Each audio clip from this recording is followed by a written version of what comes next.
Let's knit a large tote. First, start with a slip knot.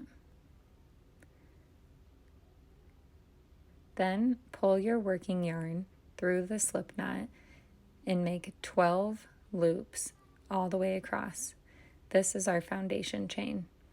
Then we move on to row 1. Find the hole on one side of your foundation chain and pull your working yarn through into a loop. You want it to look like a horseshoe that's open at the bottom and not twisted.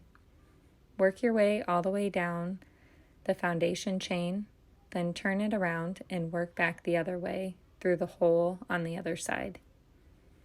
Once this is done, row 1 is complete.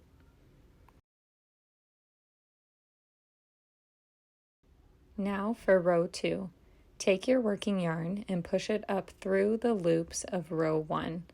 Make sure there is not a lot of slack in between the loops, as this will cause your bag to stretch out.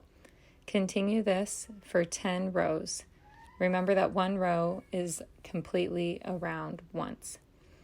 Then you want to reach inside your bag and turn it inside out. Unless you like this look, you can keep it this way.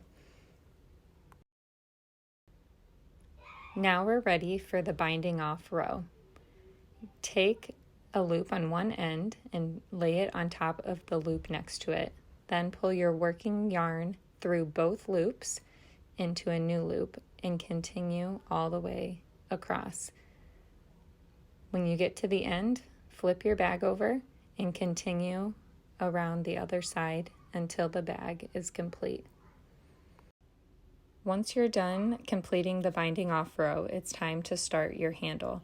Lay your loop on top of the loop next to it and pull your working yarn through. Then create a chain just like you did for the foundation chain. You can make this as long as you want. Remember that the yarn will stretch a little bit, so don't make it too long where it hangs too low.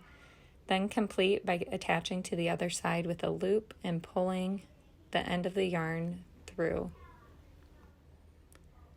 Tuck the end of your yarn into the side of your bag.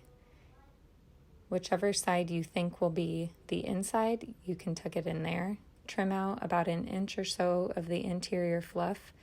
Fold the end of the fabric in on itself and then sew onto the bag. Do the same thing again to the bottom to finish off the end of the yarn. And then your bag is complete.